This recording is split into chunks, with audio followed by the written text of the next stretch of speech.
Hello বন্ধুরা, ভোরবেলার একটা সুন্দর শুভেচ্ছা নিয়ে তোমাদের সবাইকে আমার ব্লগে স্বাগত। হ্যাঁ জানি ব্লগটা রাত্রে পোস্ট হয়, কিন্তু এটা হচ্ছে মাসিনাগুডিতে আমাদের নেক্সট দিন সকালবেলা। ব্যালকানি থেকে এক কাপ কফি খেতে খেতে বাইরের প্রাকৃতিক শোভা উপভোগ করছিলাম। আর অনেক চেষ্টা করছিলাম যদি একটা কিছু দেখা যায়, যদি একটা লেপার্ড আসে। আমার খুব ইচ্ছে ছিল এই ট্রিপটাতে একটা যদি লেপার্ড দেখতে পাই, কিন্তু আমার কি সেই সৌভাগ্য হয়েছে? দেখতে পাবে আগের ব্লগগুলোতে, তোমরাও দেখতে পাবে অবশ্যই। ওই দূরে বেশ কিছু গরু ঘাস খাচ্ছে, আর বেশ কিছু ময়ূর ছিল। আমরা যেহেতু বাইনাকুলার নিয়ে গেছিলাম, তাই সেই বাইনাকুলারের মাধ্যমেই দেখতে পেয়েছিলাম। মনটাতে একটু শান্তি হলো ময়ূর দেখতে পাচ্ছি না বলে। এইবারে ময়ূর দেখে বেশ শান্তি পেয়েছিলাম। তারপরে সকালবেলা রেডি হয়ে নিচে নেমে এসেছিলাম, কারণ আমাদের কমপ্লিমেন্টারি ব্রেকফাস্ট ছিল। সকালবেলা হোটেলটা যেন আরও সুন্দর লাগছে, একদম অন্যরকম।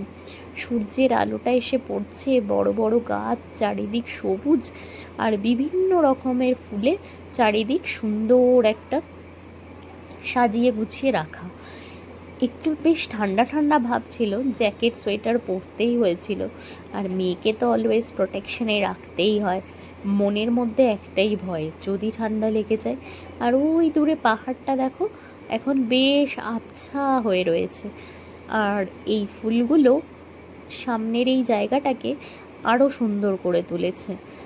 আমাদের যেহেতু কমপ্লিমেন্টারি ব্রেকফাস্ট ছিল, তাই আমরা রেস্টুরেন্টে গিয়ে এবারে ব্রেকফাস্ট করে নেব। ব্রেকফাস্টে আমরা ওদেরকে যা যা অর্ডার দিয়েছিলাম, ওরা আমাদের জন্য সেগুলোই প্রিপেয়ার করেছে। তবে এই ব্লগে একটা কিন্তু বেশ সুন্দর চমক আছে, সেটাও তোমরা দেখতে পাবে।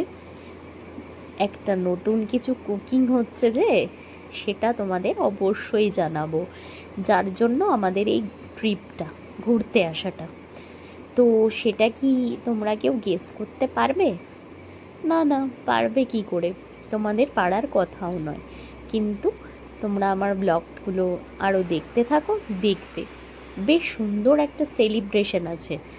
আর আমাদের তিনজনের মধ্যে একজনের জন্য বেশ সুন্দর একটা সারপ্রাইজও আছে। কিন্তু আমার মেয়ে বসে পড়েছে, এটা ওদের রেস্টুরেন্টটা।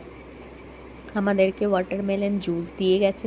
আর রেস্টুরেন্টটার থেকেও বাইরেটা দেখো কত সুন্দর লাগছে দেখতে। আর প্রথমেই বললাম না, যেহেতু এটা উইকডেজের মধ্যে ছিল, তাই লোকজন প্রায় নেই বললেই চলে।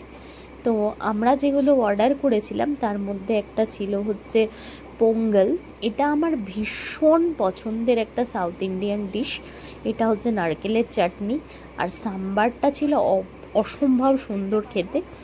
আর মেয়ের জন্য করেছিলাম ব্রেড, বাটার আর অমলেট। ওরা আমাদেরকে অমলেট দিয়েছিল।